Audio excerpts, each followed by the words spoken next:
Hello, fellow human beings. Today I'm gonna present you my Archmage character using the Lycia offering tech with the Queen's Hunger, having permanently all three offerings up. This is enabled for Spark because Spark Gloves, of course. You're going Mana Stacker because it's works pretty well. Of course, you have to scale duration, so you don't die when the offering expires. And this scales very well with Spark itself, because like the Spark projectiles last longer. But I'm gonna hang on the PU. Now I'm gonna do a quick map showcase, nothing too rough. I'm feeling a bit under the weather. Just farming some Chill Abyss. What I've realized with Abyss, it's not really a juicing mechanic and more a loot time mechanic like Legion is in parts. So you're not juicing the rare mobs, but the chests and stuff like that. Like you wanna spawn as many chests as possible. At the moment I'm trying something out with the spires here, the crystals. I'm on purpose spec that there is didn't spec the note that the rewards are twice as likely this node right here, so I get more of these spires in hopes that I juice the mobs more, so they get a bit beefy in the end. The build is pretty smooth, like the Spark projectiles have so much duration and cast speed. Very fun. This build is pretty cost effective for its breakpoint. I built it for like 50 divines. As soon as you go into Mage Blood territory, you're not gonna use the Queen's Hunger tech, stuff like that, because Mage Blood is just so polarizing and you have other ways to build your character then. I sadly forgot my last character. Record the last character. I'm gonna do it afterwards. I sold the items and I forgot the character, which was a very interesting one. It was a cast when damage taken loop build with .poison.cap. Very cool. I played it already, so there is footage of how it is played, just not of the current character. Anyway, not trying to like run giga long maps, you just want like short, nice maps, clearing the abysses, then move on. Like it's a fast turnover strat. I died, actually. Like this build is very tanky. I reached level 94 with Essence Conquer rotations. Like essences are so fucking juicy. I rarely die. Like I can take a lot on this build.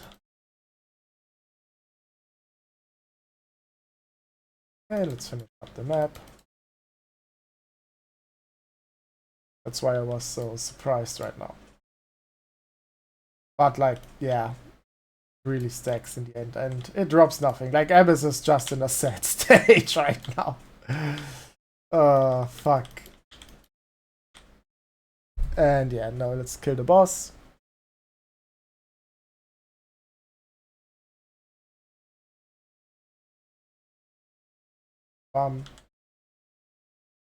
Perfect. Was the quick map.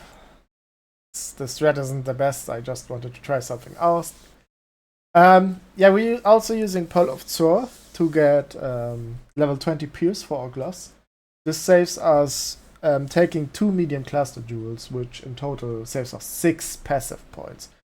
Also, it gives a lot of res, increased elemental damage, and the Pierce itself does 19% more damage. So it's very, very good for this setup.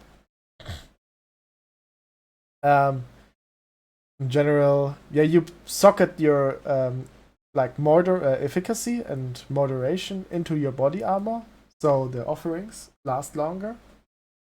With your arcane cloak setup, Here's my Arcanist brand setup. You got some free sockets, so I use Frost Shield and Frost Blink of Inventory Blast with a free link.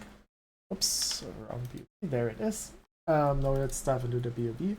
I added Greater Spell Echo into the POB because that's what you want in the end. You can go for 4, not like around. It's a lot more damage. I also configured the shock, which in the calcs we can see goes pretty high because we take the this mastery. I also take these points for the the caster mastery. So there's some stuff I just take for like smoothness, like the invert. It doesn't give that much more damage, but it's very comfy in mapping stage. You can also argue if you don't want like the instant leech and all this, that you can path over here and try to get for the go for the Arcane Search somehow. But there's also a setup where you can go on Natural Instinct to grab these, but I just saw that these jewels are like so much better damage-wise. Like that's 10% more damage. The Natural Instinct saves me 4 points, but I didn't feel it. Also, well, I didn't feel it. Maybe if you get like a Giga Fallborn Unnatural Instinct, but at that point you're also in Mage Blood levels, and yeah, I don't think you're doing that. Anyway, don't forget, if you're POBing this, you have to put the offerings manually in your POB, because it doesn't get shown from the chest. I got some pretty insane wands. You want Proc Speed, Mana, Spell Crit Chance, and Cast Speed on them. Everything is extra. On my ring I looked for Mana Regeneration, Cast Speed, Mana Life, and some res. And yeah, the classical sparklers. General, this build is very fun. Like, I ran without problem Essence Rush, Conqueror rotations, farmed like 100 divines easily to then gamble it and lose it all. And yeah, I hope this video was pretty informative, help you, and see you next time. Bye.